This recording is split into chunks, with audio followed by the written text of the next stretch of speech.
হযরত আলী বললেন, আপনারা কি শোনেননি? আল্লাহ নবী বলেছেন, আলী সকালে উঠবে, ফজরে নামাজ আদায় করবে, সকালে উঠবে, এই আমানতগুলো লোকের বাড়ি বাড়ি পৌঁছাবে, তারপরে তুমি মদিনার জমিনে আসবে।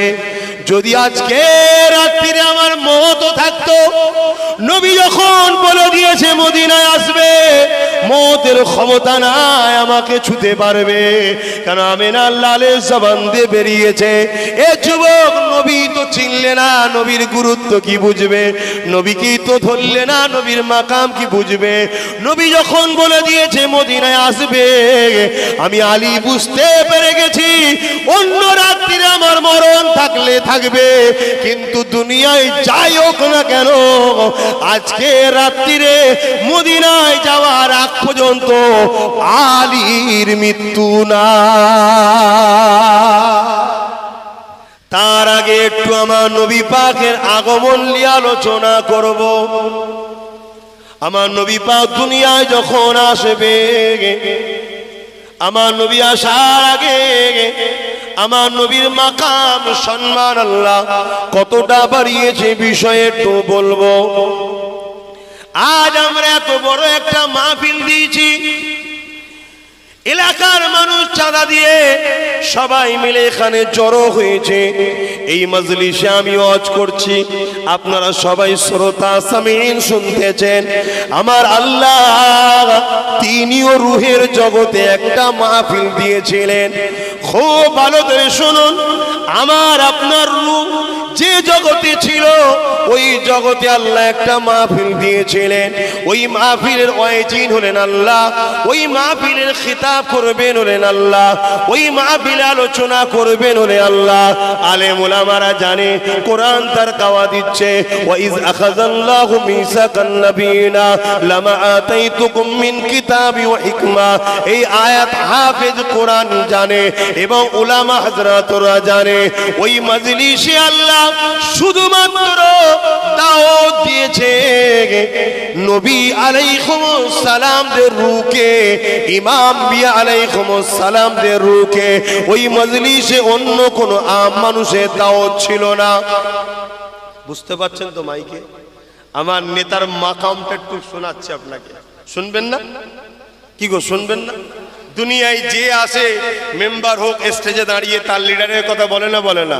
আমার লিডার এই করেছে, ওই করেছে, হ্যান করেছে, ত্যান করেছে, বলে না? বলে না? হ্যাঁ, মিথ্যা মিথ্যা বলে বলে চলে যায়, আমরা হ্যাঁ করে শুনি। আর আল্লাহ যে লিডারের আলোচনা করেছে তার কথা শুনবেন? তাহলে জানতে হবে, যদি কারো শুনতে ভালো না লাগে জানতে হবে, মডেলটা ঢোলটা রয়ে গেছে মুসলমান, ভেতরে সব চাইনা পার্টস ঢুকে গেছে, শেষ হয়ে গেছে, ওয়ান দাম নেই।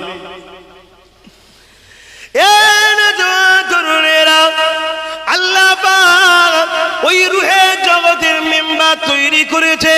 ওই মেম্বারে আল্লাহ পাক তিনি কুদরতি ভাবে উঠেছেন। আল্লাহর উঠা কুদরতি উঠে আল্লাহ পাক নবী আলাইহিস সালামের রূহ দিগকে দাওয়াত দিয়েছে। ওখানে কোনো আম মানুষের দাওয়াত ছিল না, সমস্ত নবীদের রূহ ছিল। সমস্ত নবীদের রূহদেরকে লক্ষ্য করে আল্লাহ পাক ওয়াজ করতে লেগেছেন। আমার আল্লাহ সেদিন যে ওয়াজটা করেছিল, ওই ওয়াজের বিষয়টা কি ছিল, ওই ওয়াজের টপিকটা কি ছিল, ওই ওয়াজের লক্ষ্যটা কি ছিল, ওই ওয়াজের বিষয় ভিত্তিটা কি ছিল, একটাই ছিল, সেটা হলো মুহাম্মাদুর রাসূল। আল্লাহ পাক সেখানে ওয়াজ করতে করতে বলতে লেগেছে, এ আমার নবীদের রূহরা, এ আমার আম্বিয়াদের রূহরা, আমি আল্লাহ তোমাদেরকে দুনিয়া জমিনে পাঠাবো, আমি তোমাদেরকে কিতাব দেবো, আমি তোমাদেরকে হিকমত দেবো, আমি তোমাদেরকে মাকাম দেবো, আমি তোমাদেরকে সম্মানিত করব, তোমাদেরকে আমি দুনিয়া জমিনে পাঠাবো। কিন্তু আজকে একটা সাক্ষী দিতে হবে। কি সাক্ষী দিতে হবে? আল্লাহ, তোমরা যখন দুনিয়া জমিনে তোমাদের রাজত্ব পিরিয়ড চলবে, তোমরা যখন দুনিয়া জমিনে তোমাদের পিরিয়ডটা চলতে থাকবে, ঠিক এমনই সময় আমার বন্ধু মুহাম্মদ রসুল যদি আমার ঘর থেকে চলে যায়, আমি যদি তিনাকে পাঠিয়ে দিই, তাহলে তোমরা নিজের নেতৃত্ব ছেড়ে দিয়ে, নিজের রাজত্ব ছেড়ে দিয়ে মুহাম্মদ রসুলের খেদমত তাকে সাথ দেবে কি বলো? সমস্ত নবীরা একটাই কথা বলেছিলেন, আল্লাহ আমি আপনার হাবিবকে নবী বলে মেনে নিলাম এবং আমরা কথা দিলাম তিনাকে লিডার নেতা নবী বলে মেনে নিয়ে তিনার সঙ্গে সাথ দিয়ে দেব। আরো জোরে বলুন সুবহান। তাহলে সমস্ত নবীরা আমার নবীকে লিডার নেতা রসুল বলে মেনে নিয়েছে। যখন এই গাওয়াটা দিল রুহের জগতে, একটা নূর এসে সমস্ত নবীদেরকে ঘিরে ফেললো। আল্লাহ পাককে নবীদের রূহরা জিজ্ঞেস করছে, আল্লাহ এটা কি? আমার আল্লাহ বলছেন এটাই হলো মুহাম্মদ রসুল। জোরে বলুন সুবহান। কথা বুঝতে পারছেন আমার নবীর মাকাম কত? সেই নবীর সঙ্গে নিজেকে জড়ো। যদি নিজেকে রাসূলুল্লাহর গোলাম বানাতে পারো, তাহলে দুনিয়া আখিরাতে শান্তি পাবে, সম্মান পাবে। খুব ভালো করে এক্সাম্পল দিচ্ছি বুঝাবার জন্য, বুঝে নাও। এই ভারতবর্ষের একজন রাজা ছিল, আকবর তার নাম। শুনেছেন না শোনেননি?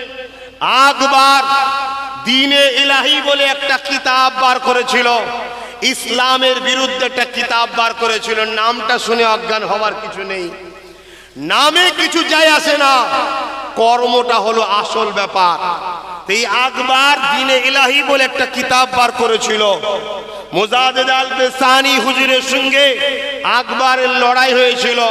ওই লড়াইয়ে দুনিয়ার ভারতের রাজা হওয়ার জন্য আকবরের পাশে সমস্ত লোক দাঁড়িয়েছিল। না হয় তার পাশে না দাঁড়ালে যদি মারে, কেস দেয়, গুলি করে দেয়, তাই আকবরের পাশে সবাই দাঁড়িয়েছিল। মুজাদ্দেদ আল-বেসানির পাশে গুটি কত মানুষ দাঁড়িয়েছিল।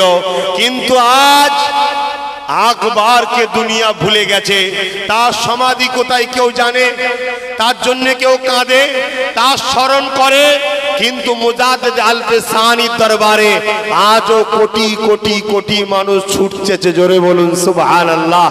কেন? মুজাদ্দেদ আল-বেসানি ছিলেন আমার রাসূলুল্লাহর গোলাম। জোরে বলুন সুবহানাল্লাহ। গোলাম হও রাসূলের। এই এক রাজা ছিল পৃথ্বীরাজ চৌহান, নাম শুনেছেন? জাদুকর জয়পালকে দিয়ে গরিবে নওয়াজের সঙ্গে পাল্লা দিতে গিয়েছিল। জাদুকর জয়পাল চলে গেছে, দুনিয়া ভুলে গেছে। তার বাড়ি কোথায়, তার সমাধি কোথায়, তার ছেলে কে আছে, সব কেউ খোঁজো লাইনে, খেয়ালও নাই। কিন্তু আমার সুলতান গরিবে নওয়াজকে শুধু মুসলমান নয়, অমুসলিম নয়, নেতা কেতা সবাই গিয়ে গরিবের নওয়াজের দরজার গোড়ায় যে দাঁড়িয়ে আছে। কেন? মুঈনুদ্দিন আরবি তিনি নবী পাকের গোলাম ছিলেন। জোরে বলুন সুবহানাল্লাহ। নবীর গোলাম হও। আল্লাহ পাক কোরআন পাকে ওটাই বলেছে, লাকাদ কানা লাকুম ফি রাসূলিল্লাহি উসওয়াতুন হাসানা। উসওয়াতুন মানে হলো মডেল। এ দুনিয়া মানুষেরা, আমি তোদের রব আল্লাহ জানিয়ে দিই, কোরআন আল্লাহ পাকের কথা তোদেরকে আমি জানিয়ে দিলাম। তোরা যদি শান্তি পেতে চাস, তোরা যদি দুনিয়া আখিরাতের সম্মান পেতে চাস, দুনিয়া আখিরাতের বাদশাহী পেতে চাস, দুনিয়া আখিরাতের ইজ্জত পেতে চাস, দুনিয়া আখিরাতের সম্মান পেতে চাস, তাহলে শুনে রেখে দে, আমার মুহাম্মদ রসুলকে মডেল হিসাবে মেনে নে। তোরা নামাজ পড়বি, আমার রসুলকে ফলো কর। রোজা রাখবি, আমার রসুলকে ফলো কর। হজ করবি, আমার নবীকে ফলো কর। দুনিয়া জমিনে তোরা মা বাপকে কিভাবে ভালোবাসবি, সম্মান করবি, আমার রসুলকে ফলো কর। কন্যার বিবাহ কিভাবে দিবি, আমার রসুলকে ফলো কর। সন্তানদের সঙ্গে কিভাবে ব্যবহার করবি, আমার রসুলকে ফলো কর। অমুসলিমদের সঙ্গে কিভাবে মিশবি, আমার রসুলকে ফলো কর। এ দুনিয়ার মানুষ মানুষ তোদের ধর্মনীতি মুহাম্মদ রসুলকে দেখে, তোদের অর্থনীতি মুহাম্মদ রসুলকে দেখে, তোদের সামাজিকতার নীতি মুহাম্মদ রসুলকে দেখে, তোদের এডুকেশনের নীতি মুহাম্মদ রসুলকে দেখে, তোদের রাজনীতি, তোদের রাষ্ট্রনীতি সব কিছুতেই মুহাম্মদ রসুলকে দেখে কর। যদি তোরা মুহাম্মদ রসুলকে মডেল বানাতে পারি, তাহলে দুনিয়া আখিরাতে শান্তি তোরা পেয়ে যাবে, দুনিয়া আখিরাতে সম্মান তোরা পেয়ে যাবে। আর যদি এর বাইরে চলে যা, দুনিয়া তো বরবাদ হয়ে যাবে, আখিরাত তো বরবাদ হয়ে যাবে। এই আপনাদেরকে বলে দিয়ে যায়, পৃথিবীর জমিনে যারা পিছিয়ে ছিল, শিক্ষাতে, সভ্যতাতে, সব দিক থেকে যারা পিছিয়ে ছিল, এই যুবকেরা, তরুণেরা সেই মক্কা মদিনা আল্লাহ রসুলকে ফলো করে নেওয়ার জন্য আজকে পৃথিবীর শ্রেষ্ঠ জায়গায় তারা চলে গেল। আয় দুনিয়ার জমিন আজকে তাদেরকে কত সম্মান করে, কত ইজ্জত করে। এবং এটাও শুনে রেখে দেন, এই পৃথিবীর মানুষ এলেমের শিক্ষা পেয়েছে, এটা আমার আমিনা লাল নবী মুহাম্মদ রসুল থেকে পেয়েছে। মাটির তলাতে এত দামি দামি সম্পদ আছে, আমার রাসূল আসার আগে কেউ জানতো না। আল্লাহ নবী ইলমের দরজা খুলে দিয়েছে, এক জ্ঞানের দরজা খুলে দিয়েছে। এই যে আকাশে প্লেন আবিষ্কার করে উড়িয়ে বেড়াচ্ছে মানুষ, এরও জ্ঞানের দরজা রাসূল খুলে দিয়েছে, রাসূলের আগে কেউ জানতো না। এই যুবকেরা, এই যে আমরা মোটর গাড়ি চেপে বেড়াই, এ সম্বন্ধেও নবী হাদিসে জানিয়ে দিয়েছে, এরও শিক্ষা নবী পাক দিয়েছে। এমন কি শুনে রেখে দেন, আজকে পৃথিবী জুড়ে মেডিকেল যারা ডাক্তারি পড়াশোনা করতেছে, তারা আমার রসুলের ঋণকে শোধ করতে পারবে না। সে আমেরিকা হোক, ফ্রান্স হোক, লন্ডন হোক, আর আমার ভারতবর্ষ হোক, কখনো আমার রসুলের ঋণকে শোধ করতে পারবে না। কেন শোধ করতে পারবে না? তাদের ধারণা বাচ্চা হওয়া সম্বন্ধে ভুল ছিল, ভ্রান্ত ছিল। আমার আমিনাল্লাহ ১৫০০ বছর আগে এসে এই রহস্যটা, এই জ্ঞানটা আমার আমিনাল্লাহ দুনিয়ার মানুষকে খুলে দিয়েছে। আরো জোরে বলুন সুবহান। আমার নবী শুধু নামাজ দিয়ে যায়নি ভাই, আমার নবী শুধু রোজা দিয়ে যায়নি, একটা কমপ্লিট জীবন ব্যবস্থা দিয়ে গেছে, যেখানে কারো কাছে তোমায় ভিক্ষা নিতে হবে না, সমস্ত সমস্যা সমাধান কোরআন ও সুন্নাহর মধ্যে দিয়ে গেছে। রাসূল জোরে বলুন সুবহানাল্লাহ। এখনো যদি পৃথিবী 10 লক্ষ হাজার বছরও থাকে, দ্বিতীয় কোনো কিতাবের প্রয়োজন নাই, দ্বিতীয় কোনো লিডারের প্রয়োজন নাই, কোরআন ও মুহাম্মদ রাসূলই যথেষ্ট। জোরে বলুন সুবহানাল্লাহ। 10 লক্ষ হাজার কোটি বছর পৃথিবী থাকলো, যত সমস্যা আসবে সমস্ত সমস্যার সমাধান আমিনাল্লাহ সমাধান করে দিয়ে গেছে। জোরে বলুন সুবহানাল্লাহ। পৃথিবী যেখানে দরজা বন্ধ করে দিয়েছে, আমার রাসূল সেখানে দরজা খুলে খুলে খুলে খুলে খুলে খুলে মানুষকে জ্ঞান এলেম দান করেছে। জোরে বলুন সুবহানাল্লাহ। কিন্তু দুঃখের বিষয়, সেই নবীর উম্মাহ দাবিদার হয়ে আজকে সব থেকে পিছিয়ে আমরা, সব থেকে অশিক্ষিত আমরা, সব থেকে বেউজ্জতি আমরা, সব থেকে লাঞ্ছিত আমরা, সব থেকে অপমানিত আমরা, সব থেকে গরিব আমরা, সব থেকে মূর্খ আমরা। কেন? আমার নবীকে নিয়ে, আমার কোরআনকে নিয়ে তারা তেল আবিষ্কার করলো, সোনা আবিষ্কার করলো, প্লেন আবিষ্কার করলো, রকেট আবিষ্কার করলো, সব আমার দিন থেকে নিল তারা। কিন্তু আমরা সেই দিনের দাবিদার হয়ে আমরা কিছু পেলাম না। কারণ কি?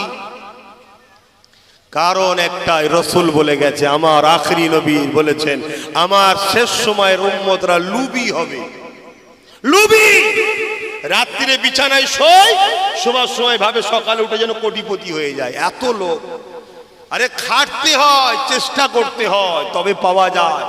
তারা আরব কোটি ডলার টাকা খরচ করছে, কোরআনকে রিসার্চ করছে, মুহাম্মদ রাসূলের সুন্নাতকে রিসার্চ করছে, করে করে করে করে তারা সব আবিষ্কার করছে, বার করছে।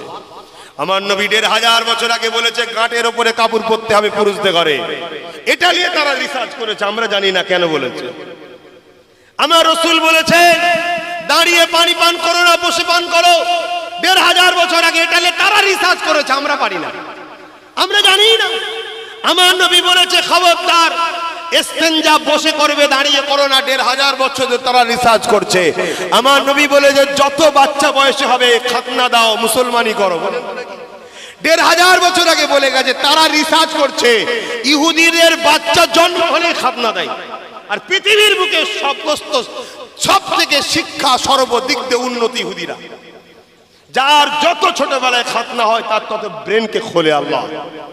শুনছেন ভাই? এটা তারা রিসার্চ করে বার করছে। আর আমরা শুধু এর মাথায় বাঁশ ও মারছে, এর মাথায় বাঁশ ও মারছে, এরটা ও দখল করছে, ওটা ও দখল করছে, এই নিয়ে ব্যস্ত। আর আমাদেরকে তো এই জায়গায় আনা হয়েছে, আমাদেরকে দুই শ্রেণীর মানুষ এই জায়গাতে দাঁড় করিয়েছে। একটা হলো প্রকাশ্য দুশমন, আর একটা হলো আমাদের ভেতরেই আছে কিন্তু প্রকাশ্য দুশমনের টাকায় আমাদের ঘরে পথভ্রষ্ট করছে। কথা বুঝতে পারছেন? তাই বলবো রসুলকে ধরুন। আমি একটাই কথা দিয়ে যাবো আজকে, রসুলকে ধরুন, নেতাকে ফলো করুন, প্রত্যেকের বাড়িতে নবীর জীবনী আনুন। আজকে দুঃখের বিষয়, বড় বড় মোবাইল খুঁজছেন, ওই মোবাইলকে কোনোদিন জিজ্ঞাসা করেছেন যে পৃথিবীর শ্রেষ্ঠ মানুষকে? জিজ্ঞেস করেননি। অথচ ওই মোবাইলকে দুনিয়ার লম্পট বদমাইশ চরিত্রহীন ধোঁকাবাজ ঘরে দেখার জন্য সার্চ করে, আমার অমুক হিরোর ফিল্মটা দাও। কথা বুঝছেন না? তার কথা সার্চ করছেন। আর ওই মোবাইলের গুগলকে আজকেই প্রশ্ন করুন, রে গুগল পৃথিবীর শ্রেষ্ঠ মানুষকে বল। গুগল আমি চালাই না বাপ, ওটা আমার হাতে নাই। মোবাইল বলতে বাধ্য হচ্ছে মোহাম্মদ। জোরে বলুন সুবহানাল্লাহ, আরো জোরে বলে। লিডার চেনো, নবীকে চেনো। আল্লাহর জাত পাকের কসম করে বলছি, রসুল যে চিনতে পেরেছে, নবীকে যে লিডার বলে মেনে নিয়েছে, সে যদি ঘরে চুপ করে বসেও থাকে, দুনিয়ার যত বদ আকিদা, ভুল রাস্তার আকিদার জালিম আছে, সবাই তার চিন্তাতেই ব্যস্ত থাকবে। শুনছেন না? শোনেন না? রসুল চেন, নবী চেন। আল্লাহ নবী আমাদেরকে কি দিয়ে গেছে? এ যুবকেরা, তরুণেরা, নবী যেমন নামাজ দিয়েছে, তেমন মা বাপের ভালোবাসা দিয়েছে। নবী যেমন রোজা দিয়েছে, তেমন নারীর অধিকার দিয়েছে। পৃথিবীর মানুষগুলো যখন সভ্যতার নামে অসভ্য হয়ে গিয়েছিল, এই সময় তারা নিজের কন্যাকে জিন্দা পুঁতে দিত। আল্লাহ নবী এসে দুনিয়াকে শিখিয়েছে, এ দুনিয়ার মানুষেরা, নারী অশুভ নয়। যার ঘরে প্রথম নারী সন্তান হয়, এর মানে হলো ওই বাপকে মহান সৃষ্টিকর্তা জান্নাতের খুশবু পায়গম দিতে লেগেছে। আল্লাহ নবী দুনিয়াকে দিয়ে গেছে, যার ঘরে নারী সন্তান হয়, একটা হয়, দুটো হয়, তিনটে হয়, পর পর তিনটে নারী সন্তান হয়েছে। ওই বাপ তিনটে নারী পেয়ে অখুশি হয়নি, ওই বাপ তিনটে নারী পেয়ে মন খারাপ হয়নি। ওই তিনটে কন্যা সন্তানকে ওই বাপ যদি লালন পালন করে, আদর দিয়ে পড়াশোনা করে বড় করিয়ে বিবাহটা দিয়ে দিতে পারে। শোনো, শোনো, এদিকে শোনো, এ যুবক শোনো, শোনো, আমার নেতার কথা শোনো। দুনিয়ার কোন লিডার কি করেছে জানিনি। হতে পারে আমেরিকা পরমাণু বোমা বানাতে পেরেছে, কিন্তু আমেরিকা তাদের পেটিদের ইজ্জতকে বাঁচাতে পারেনি। হতে পারে পৃথিবীতে অনেক বড় বড় মিসাইল প্লেন তৈরি করতে পেরেছে, কিন্তু তারা তাদের পেটি ও ছেলেদের সংসারে শান্তি আনতে পারেনি। কিন্তু আমার আমিন আল্লাহ এই পৃথিবীর জমিনে মানুষের হৃদয়কে কন্ট্রোল করেছে, তাদের অন্তর দখল করেছে, তাদের হৃদয়ে শান্তি ঢুকিয়ে দিয়েছে, তাদের অন্তরে শান্তি ঢুকিয়ে দিয়েছে। আজকের তারিখে পৃথিবীর জমিনে আমেরিকা বলেন, ব্রিটেন বলেন, তামাম পৃথিবীর জমিনে ক্যান্সারের থেকেও মারাত্মক একটা বিমার ঘুরে বেড়ায়। ওই বিমারটার নাম হলো ডিপ্রেশন, অর্থাৎ চিন্তা, পরিশান। এই পরিশানে লক্ষ লক্ষ ছেলে মেয়ে, জন যুবতী আত্মহত্যা করছে, গলায় দড়ি দিয়ে মারা যাচ্ছে। এর সমাধান পৃথিবী দিতে পারেনি। 1500 বছর আগে আমিন আল্লাহ তার সমাধান দিয়ে গেছে। আজ আমি আপনাদেরকে জানিয়ে দিই, এর সমাধান একটাই, ওটা হলো আল্লাহর কোরআন যত পড়বেন তত আপনার চিন্তা, ডিপ্রেশন কমে যাবে। আরো জোরে বলুন সুবহান। খেয়াল করে দেখুন, কোন তো বাড়ি এমন নেই যে বাড়িতে ঝগড়া নেই। আল্লাহ করে বরকত হয়েছে, ঝগড়া প্রত্যেক বাড়িতেই আছে। যখন ঝগড়া হয়ে যাবে, উচিত তো নয়, কিন্তু দুনিয়ার পাল্লায় পড়ে গেছে, নবী তো ছেড়ে দিয়েছি তাই ঝগড়া হচ্ছে। কমসে কম মসজিদে এসে বা নিজে একটা নিরিবিলিতে কোরআনটাকে খুলে পড়তে শুরু করো। 5-10 মিনিট সময় যাবে না, চোখ দিয়ে ঝরঝর করে দেখে অটোমেটিক পানি পড়ছে, পুরো মাথা থেকে লে বুকটা পুরো হালকা হয়ে যাবে। জোরে বলুন সুবহানাল্লাহ। যে মানুষটা 10 মিনিট আগে হয়তো আত্মহত্যার চিন্তা করেছে, ওই মানুষ যদি কোরআন পড়া শুরু করে, কোরআনের আয়াত, আরে আমি গল্প বলছি না, তাম পৃথিবীতে কোটি কোটি টাকা খরচ করে যারা রিসার্চ করছে, তারা কোনো মুসলমানও নয়, তারা হয় খ্রিস্টান না ইহুদি। তারা বলতে বাধ্য হয়েছে কি, কোরআনের অক্ষরে একটা একটা এমন সেল অ্যাকসেপ্ট আছে, এমন একটা নিয়ামত আছে যেটা পড়ার সাথে মানুষের নার্ভগুলোকে সতেজ করে, শক্তিশালী ব্রেন তৈরি করে। জোরে বলুন সুবহানাল্লাহ, আরো জোরে বলুন। আমার ভারতবর্ষের কোনো একজন পেপারে দেখেছিলেন হয়তো, আপনারা সেলিব্রিটি বলেন, আমরা তাদেরকে কোনো গুরুত্বই দিই না, দামই দিই না। পেপারে দেখেছেন কি জানি না, সে বলেছে যে আমি খুব মানসিক দিক দিয়ে চিন্তায় ছিলাম, খুবই। আমার এক মুসলিম বন্ধুর সঙ্গে যখন কথাটা শেয়ার করেছিলাম, সে আমাকে একটা কোরআন গিফট করেছিল। আমি তো কোরআন পড়তে পারি না, তলায় ইংলিশ লেখা ছিল, কোরআনের অর্থটা আরবিটাকে ইংলিশে লেখা ছিল। আমি ওই ইংলিশের লেখাটাই পড়তে পড়তে পড়তে পড়তে একদিন যাই, দুদিন যায়, যত পড়ি তত ভালো লাগে, যত পড়ি তত ভালো লাগে, যত পড়ি তত ভালো লাগে। আজকে 15-20 দিন হয়ে গেছে, আমার ব্রেনে চিন্তা বলে আর কিছু নাই। বলুন কোরআনের খাতিরে বলুন। হ্যাঁ, এটা কোরআনের মজেজা, যত পড়বে তত মজা লাগবে। কিন্তু এখানে যদি আমার ভাইগুলোকে বলি, যুবকগুলোকে, যে বছরে কারা 1 খতম কোরআন শরীফ করো, যুবকরা বলো তো দেখি, পাওয়া যাবে? বলো আমরা ধ্বংস হব না, হব না? এই জন্য ধ্বংস হয়েছে। বাঁচাবার চেষ্টাই বুঝাচ্ছি, পরিবর্তন হও, ফিরে আসো, ফিরে আসো, ফিরে আসো। যা লাগবে, গাড়ি লাগবে আছে, বাড়ি লাগবে আছে, ক্ষমতা লাগবে আছে, সব পাওয়া যায় ইসলামে। কে বলেছে না? ইসলাম কি বলেছে নাকি তুমি ভিখারি হয়ে থাকো?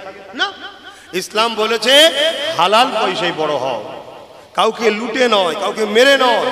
আল্লাহ যদি তোমাকে হালাল ব্যবসা করো, আর সেই ব্যবসা যদি বরকত দেয়, তুমি যদি BMW চাপো, মার্সিডিস চাপো, রোজ রয়েস চাপো, 2 কোটি 4 কোটি 5 কোটি টাকার গাড়ি চাপো, তো অসুবিধা নেই, তো ইসলামে হারাম নয়, তো জায়েজ। কিন্তু তুমি যদি কারো থেকে 10,000 টাকা ছিনিয়ে নিয়ে একটা মোবাইলও ব্যবহার করো, ওটা ইসলামে হারাম। এইটা ইসলাম বলেছে। ইসলাম বিজনেস করার কথা বলেছে, ইসলাম নিজে মেহনত করার কথা বলেছে, ইসলাম কেড়ে লিয়া লুটে লিবার কথা বলেন, ওটাকে হারাম করেছে। কথা বুঝছেন? কিন্তু দুঃখের বিষয়, আমরা সহজ রাস্তা ধরেছি, সহজ। আল্লাহ যেদিন দুনিয়াকে ফানা করে দেবে, এই কথাটা বলে দিই, আল্লাহ যে দুনিয়াকে ফানা করে দেবে, আল্লাহ পাক জিবরাইল আর ইসরাফিল দুজন ফেরেশতাকে পাঠাবে। এ মসজিদ থাকবে না, এ গাছপালা তরুলতা, সাগর তুফান পাহাড় কিছুই থাকবে না। এ যুবক আমার আল্লাহকে শোনো, যিনি এই বিশাল বিশাল পাহাড়গুলোকে একটা সঙ্গে আর একটা তুলো যেভাবে ওড়ে, ওইভাবে উড়িয়ে উড়িয়ে ধাক্কা লাগাবে, ভেঙে চুরমার হয়ে বালি কোনাতে পরিণত হয়ে যাবে, কোনো উঁচু টিলাও থাকবে না। ওই দিনেতে আল্লাহ পাক জিবরাইল ও ইসরাফিল দুজন ফেরেশতাকে পাঠাবে, যা দুনিয়া জমিনে গিয়ে আমার হাবিব মুহাম্মদ রাসূলকে তুলে নিয়ে আসো। আমার নবী পাকের দুনিয়া জমিনে জিবরাইল আসবে, আমার নবী পাক কোথায় খুঁজে পাবে না, কেননা এই দুনিয়া তো সেই দুনিয়া নয়, কোনো ঘর বাড়ি জমি জায়গা এমনকি কোনো গাছপালা কিছুই থাকবে না। এই জমিন থেকে আওয়াজ দিয়ে বলতে লাগবে, ও রব্বি আল্লাহ পাক, আপনার হাবিব কোথায়? জিবরাইল খুঁজে পাচ্ছি না।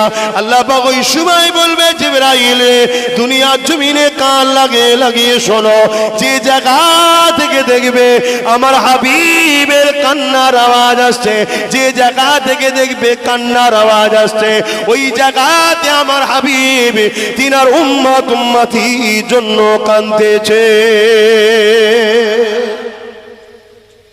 শুনছেন তো? একটা কথা এখানে জিজ্ঞেস করে নি, আল্লাহ নবীকে মরা জানেন না জিন্দা জানেন? একটু আওয়াজ দিয়ে বলবেন, একটু আওয়াজ দিয়ে বলবেন। হ্যাঁ, খুব ভালো করে আকীদা ঠিক করুন। আল্লাহ নবীকে মরা জানলে যদি কাবার মাথাবেও সেজদা করে মারা যায় সেও জাহান্নামী।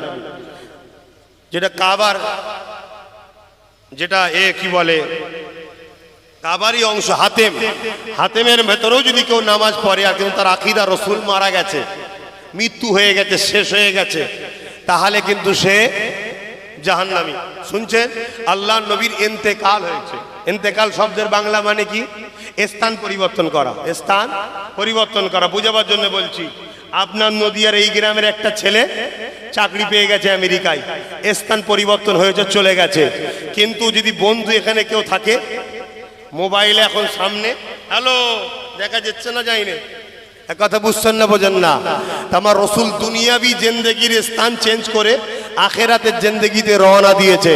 কিন্তু সেই আল্লাহ যিনি শাইউন কাদির, তিনি আমেনার লালকে কবর মোবারক, রওজা মোবারকে সশরীরে জিন্দা ও খাইয়ে থাকে। 5 ওয়াক্ত নামাজের আযান ও কবর থেকে শোনা যায়। জোরে বলুন সুবহানাল্লাহ। ইতিহাস একটা বলে যাচ্ছি, যখন এজিদ ক্ষমতার জোরে, শাসকের জোরে মদিনার উপরে সৈন্য পাঠিয়েছিল, এই একদিনে সব হয়নি রে বাবা। ওই সময় মদিনাকে 3 দিন নামাজ বন্ধ করে দিয়েছিল, ঘোড়া উট দুম্বা বেঁধে দিয়ে। ওই সময় এক সাহাবী জান বাঁচাবার জন্য আম্মাজান আয়েশা হুজুরের ঘর, যেটা সোনালী জালির ভেতরে, যেটা ওর ভেতরে গিয়ে উনি জানকে রক্ষা করার জন্য রাসূলুল্লাহর রওজা মোবারকের সাথে একদম লেপ্টে গিয়ে রয়ে গিয়েছিল। 3 দিন পরে আহলে সুন্নাত ওয়াল জামাতের অনুসারীরা যখন এজিদ বাহিনীকে হাঁটিয়ে দেয়, তখন তিনি বেরিয়ে বলেছিলেন, 3 দিন মদিনার নবাবিতে আজান বন্ধ ছিল, একামত বন্ধ ছিল, নামাজ বন্ধ ছিল, কিন্তু অবাক হয়ে গেলাম রাসূলুল্লাহ রওজার ভেতর থেকে ওয়াক্তে ওয়াক্তে আজান, একামত ও নামাজের আওয়াজ পাওয়া যেত। জোরে বলুন সুবহানাল্লাহ। আরো জোরে বলেন না। মরা লিডার নয় রে বাবা, যার জন্য দোনো জাহানকে আল্লাহ তৈরি করেছে, সেই নবী পাক আজও রওজা মোবারকে তোমার আমার জন্য কাঁদছে। তাই ভালোবাসি বলে বাঁচাবার চেষ্টা করছি। ফিরে আসুন, একটাই রাস্তা আছে, মোহাম্মদ রসুলকে লিডার বলে মানুন, মোহাম্মদ রসুলকে শাহিনশাহ বলে মানুন, মোহাম্মদ রসুলকে সুলতান বলে মানুন, মোহাম্মদ রসুলকে নিজের জিন্দেগির একমাত্র লক্ষ্য, একমাত্র মডেল। যতদিন বাঁচবেন বাকি জিন্দেগিটা রাসূলুল্লাহর গোলামি করে বাঁচুন, তবে আপনি দুনিয়া আখেরাতে সম্মান ও শান্তি পাবেন, নচেত নাই। আরে হতে পারে 10 তলা বাড়ি, খোঁজ নিয়ে দেখেন তার ঘরের বেটা রাত 12টায় পর নারীকে নিয়ে ঢুকছে, বাপ বলার জন্য বাপকে কোনোদিন চড় মেরে দিয়েছে, খোঁজ নিয়ে দেখি যান। হতে পারে 20টা গাড়ির মালিক, খোঁজ নিয়ে দেখেন সে বাইরে করে তার বিবি অন্য জায়গায় ঘুরতে যায়, খোঁজ নিয়ে দেখুন। শান্তি নাই, শান্তি একমাত্র আমিনার লালকে আল্লাহ দিয়ে পাঠিয়েছে। জোরে বলুন সুবহানাল্লাহ। সেখান থেকে নেন, সেখান থেকে নেন। তো ভাইরা আমার, আহা, একটা রসুলের গোলামের কথা বলছি, খুব ভালো করে শুনবেন। হযরতে মৌলা আলী রাদিয়াল্লাহু তাআলা আনহু। জোরে বলুন সুবহানাল্লাহ। নাম শুনেছেন তো? হ্যাঁ, নাম শুনেছেন তো? আল্লাহ নবী বলছেন, আলী যার মৌলা, আমি রাসূলুল্লাহ তার মৌলা। ও আমার আল্লাহ, আমি নবী যার মৌলা, আল্লাহ আপনি হয়ে যান তাদের মৌলা। অভিভাবক, এখানে মৌলা বলতে গার্জেন, অভিভাবক, ঘাবড়াবার কিছু নেই। হযরতে মাওলা আলী মাকাম আল্লাহ কতটা দিয়েছেন শুনুন। আল্লাহ নবী বললেন, আমি নবী হলাম এলেমের শহর, আলী হলো ওই শহরের দরজা। আমাকে পেতে গেলে আলীর মাধ্যম দিয়ে আসতে হবে। এই হযরতে আলী আমার রসুলকে ভালোবেসেছে, নবী পাককে ফলো করেছে, নবীর গোলামি করেছে, নবীকে পিয়ার করেছে, নবীর পিছু পিছু ঘুরেছে, নবীকে ইশক করেছে। আল্লাহ নবীকে যখন মক্কার শাসক আবু জেহেল, উতবা, সাইবা, আবু লাহাব জানে মারতে চেয়েছিল, কেন মারতে চেয়েছিল? আল্লাহ নবী সত্যর পক্ষে, আবু জেহেল মিথ্যার পক্ষে, আল্লাহ নবী গরিবের পক্ষে, আবু জেহেল গরিবকে লুটার পক্ষে, আল্লাহ নবী গরিবদের সাহায্য করার পক্ষে, আবু জেহেল গরিবদেরকে মেরে ফেলার পক্ষে। এ যুবকেরা, তাই নবী পাককে বারবার রুখতে চেয়েছিল, কোনোভাবেই যখন রুখতে পারেনি, তারা মিটিং করে নিয়ে রসুলকে মারতে চেয়েছিল। তাই নবী আমার যে ঘরে ছিল, ওই ঘরকে তারা 40 জন তরোয়াল নিয়ে ঘিরে ফেলেছিল, আমার রাসূলুল্লাহকে শহীদ করে দেবে। কিন্তু আল্লাহ যাকে হিফাজতের দায়িত্ব নিয়েছে, পৃথিবীর কোন শক্তি তাকে মিটাতে পারে না। এ যুবকেরা, তরুণেরা, তাই আমার আল্লাহ জানিয়ে দিলেন, হাবিব, ওরা আপনাকে মারার জন্য আগিয়ে আসছে, আপনি রওনা দিয়ে হিজরত করে ইয়াসরিব মদিনায় চলে যান। জানেন তো নাকি আমি যে জায়গাটা বলছি? আল্লাহ নবী হযরতে আলীকে ডাকলেন, আলী এদিকে আসেন। হযরতে আলী আসলেন, শোনো, আল্লাহর হুকুম হয়েছে, আমি চলে যাচ্ছি। আমার কাছে কিছু লোকের মাল আছে, আমানত। আমানত বোঝেন তো? তখন তো ব্যাংক ছিল না। কিছু জিনিস দামি দামি রাসূলুল্লাহর কাছে রাখতো। কারা রাখতো?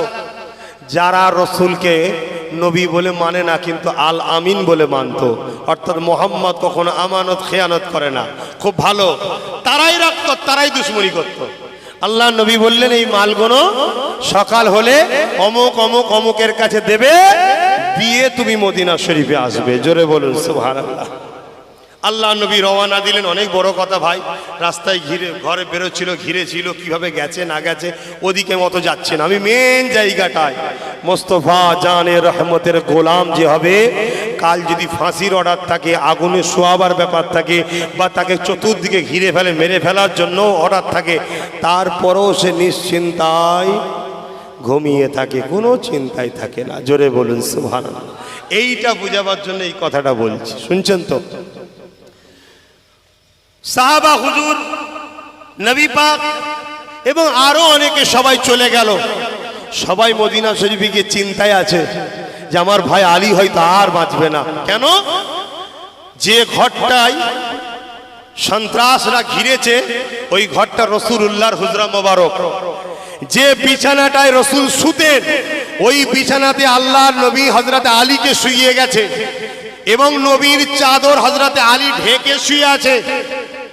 তাহলে যদি বেরোই বা ঢোকে, রসুল মনে করে, বুঝতে পারছেন তো? এইরকম একটা বিছানা, এবং হযরতে আলী সব জানে। তাই সাহাবারা ভাবছেন আর বাঁচার উপায় নাই। কিন্তু পরের দিন যখন সকালে মদিনায় পৌঁছালো, সাহাবা হুজুররা সব ধরেছে, ধরে বলছে, ভাই আলী, কাল রাতটা তোমার কেমন কেটেছে? স্বাভাবিক জানার বিষয়, ভয়ে ভয়ে কাটার কথা সবার। কি? কেন? ওই বিছানাটা রসুলের, আর রসুলকে মারতে এসেছে তৎকালীন সন্ত্রাস, আবু জেহেল, উতবা, সাইবা, পাওয়ার ক্ষমতার জোর, কথা বুঝছেন? এবং বিছানাটা রসুলের, চাদরটা ঢেকে আছে পুরো মুড়ি দিয়ে, ওটাও রাসূলুল্লাহর চাদর।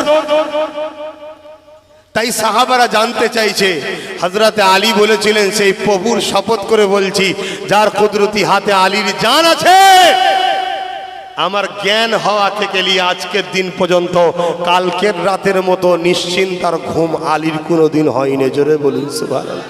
আরো জোরে বলেন, আরো খুশিতে বলুন, নারী দিবে। সাহাবারা জিজ্ঞেস করলেন, ভাই কেন?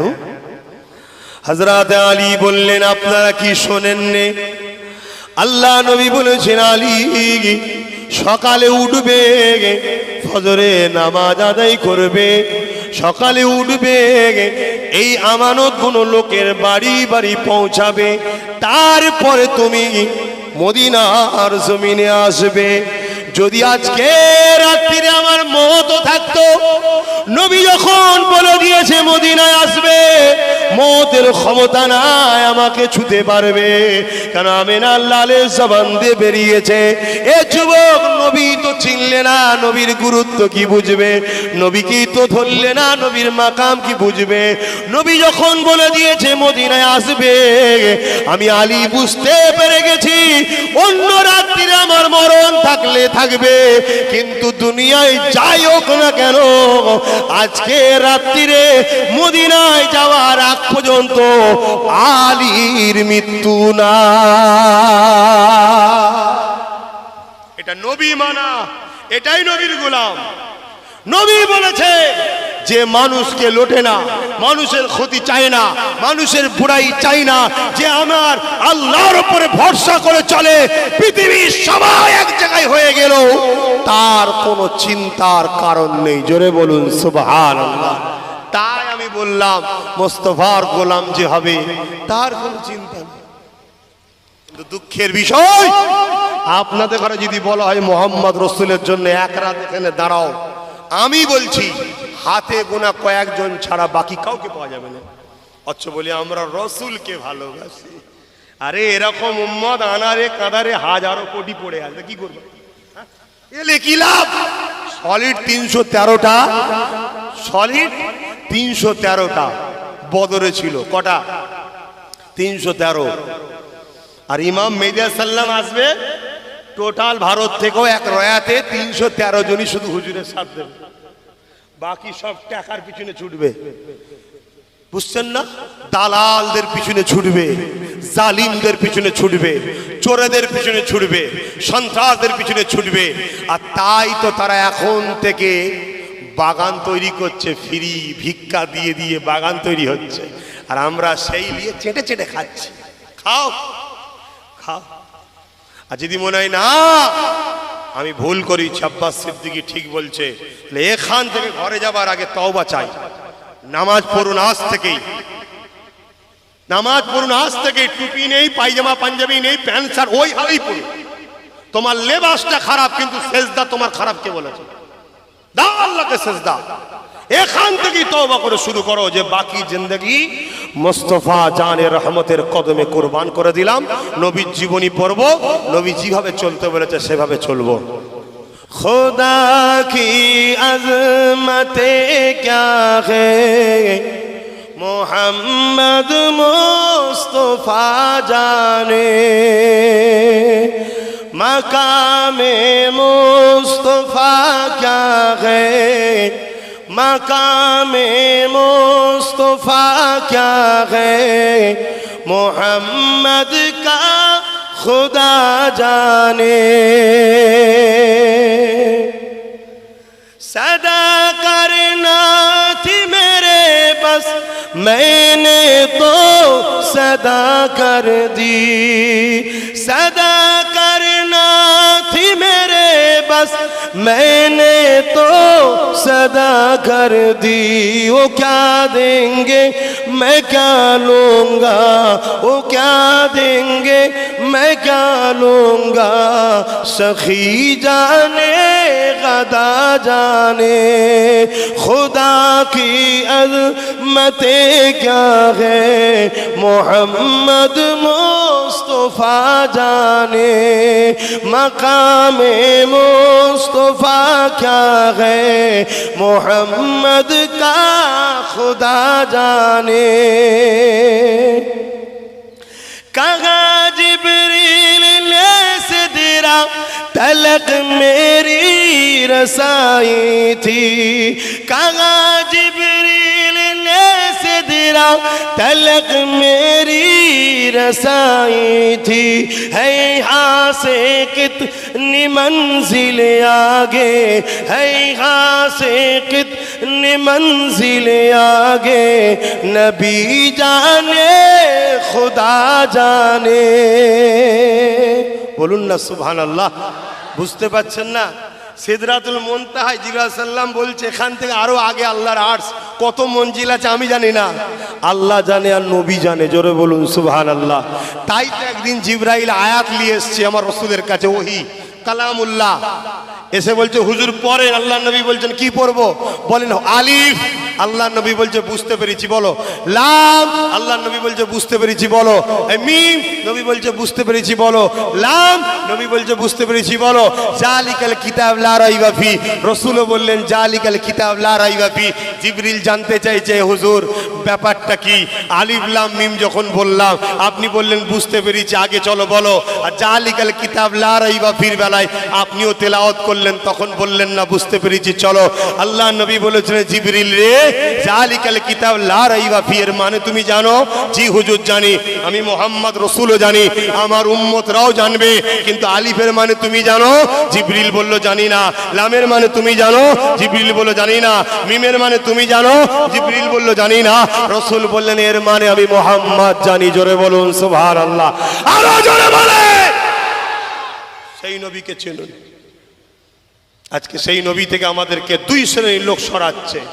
এক শ্রেণীর লোক কিছু ভিক্ষা দিয়ে, গান বাজনা, লোভ লালসায় জড়িয়ে দিয়ে নবী থেকে সরাচ্ছে। আর একদল লোক দাড়ি টুপি রেখে মুসলমান সেজে নবীর প্রেম, আদর্শ, ভালোবাসা, সম্মান থেকে আমাদেরকে সরাচ্ছে। আর এই দুটোই হলো আমাদের জানের দুশ্মন। আর এই দুটো যদি থেকে চিনতে পেরে নবীর সাথে জুড়তে পারেন, পৃথিবীতে একটা লোক এসেছিল যার নাম হলো চিঙ্গিস খান। নাম শুনেছেন না? চিঙ্গিস খান। সে বলেছিল বুশের মতো, মানে বুশের থেকে বড় শয়তান ছিল, ইসলামকে মুছে দেবো বলে বাগদাদের উপরে হামলা চালু করেছিল। পুরো বাগদাদকে উজাড় করে দিয়েছিল। এত মুসলমান মেরেছিল যে মুসলমানের এই মাথার খুলি দিয়ে, ইটের যেমন বাড়ি তৈরি হয়, মাথার খুলিকে সাজিয়ে সাজিয়ে বড় বড় বিল্ডিং, রাজপ্রাসাদ তৈরি করে ফেলেছিল। এত মুসলমান মেরেছে। কিন্তু চিঙ্গিস খান মিটে গেছে, ইসলাম মুসলমান মেটেনে। জোরে বলুন, আর একটু আস্তে করে বলুন সুবহানাল্লাহ। আজীব মানুষ। আমার সব ভালো লেগেছে, শুধু একটাই খারাপ লেগেছে, যেন মনে হচ্ছে কবরস্থানে বসে হজ করছি, সারাই দিতে চাইছেন। এই একটাই খারাপ লাগলো, বাকি সব ঠিক আছে।